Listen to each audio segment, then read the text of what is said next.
E olha só essa bolachinha salgada de queijo parmesão que eu vou preparar para vocês hoje, muito fácil de fazer, poucos ingredientes e fica deliciosa. E para você aprender direitinho como é que prepara essa receita e não perder nenhuma dica, fica comigo até o final desse vídeo.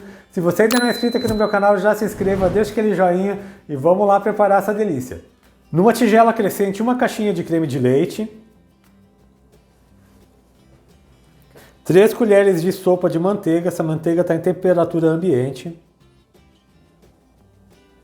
Eu vou começar aqui misturando um pouco a manteiga com o creme de leite.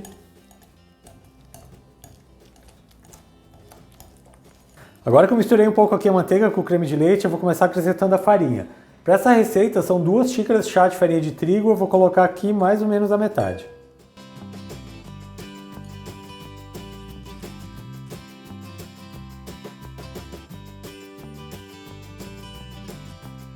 Eu já misturei a metade da farinha com o creme de leite e a manteiga, agora eu vou acrescentar meia colher de chá de sal,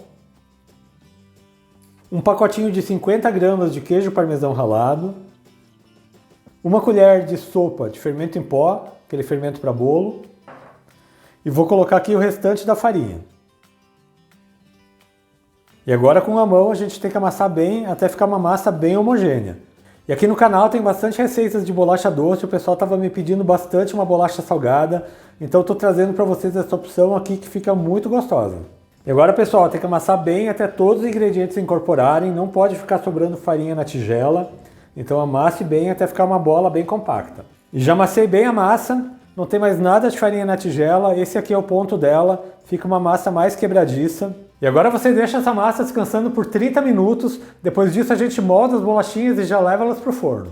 E já estou aqui de volta com minha massa já descansada, ela ficou aqui descansando por 30 minutos e agora a gente vai modelar os biscoitos. E a massa está aqui, ela acaba não crescendo, mas é bom esse tempo de descanso dela, porque ela fica uma massa mais fácil da gente trabalhar. E agora eu vou pegar uma porção da massa, não precisa pegar uma porção muito grande, vou fazer uma bolinha.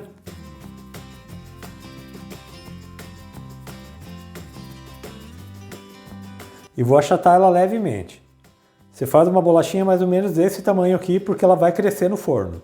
E vou deixar ela aqui numa forma que está forrada com papel manteiga. E eu já moldei todas as bolachas. Essa minha receita rendeu 18 bolachas de mais ou menos 35 gramas cada uma. E essas bolachas ficaram todas desse tamanho aqui, elas têm mais ou menos um dedo de espessura. E agora eu vou pincelá-las com uma gema. E eu tenho aqui uma gema que eu bati com uma colher de leite e eu vou pincelar por todo o topo das bolachas. Já pincelei a gema por todas as bolachas, agora eu vou finalizar colocando mais um pouco de queijo parmesão no topo de todas elas. E já finalizei aqui colocando parmesão em cima de todas as bolachas. E agora eu vou levá-las para assar no forno. O meu forno já está pré-aquecido a 180 graus, elas precisam assar por volta de uns 30 minutos até que elas sejam bem douradas. Elas continuam um pouco macias quando você tira do forno, mas assim que ela for esfriando ela endurece um pouco. Mas essa bolacha não é uma bolacha que fica dura, ela fica um pouco mais macia. E eu já voltei com minhas bolachinhas salgadas de parmesão assadas aqui no meu forno, elas ficaram por 30 minutos. Eu já vou mostrá-las aqui para vocês. E olha só que maravilha que fica essa bolacha, tá bem dourada, ela fica dourada na parte de baixo e ela fica assim, ó, bem macia. É uma delícia mesmo. Eu espero demais que tenham gostado dessa receita que eu preparei para vocês hoje, dessa minha bolacha salgada de parmesão. Se você fizer na sua casa, deixa um comentário aqui no meu vídeo falando o que você achou. Mas se você ainda não é inscrito aqui no meu canal, já se inscreva, ative o sininho de notificações para não perder nenhuma receita, deixa aquele joinha nesse meu vídeo. A todo mundo que me acompanhou até aqui, muito obrigado, Deus abençoe vocês, um grande abraço e até mais!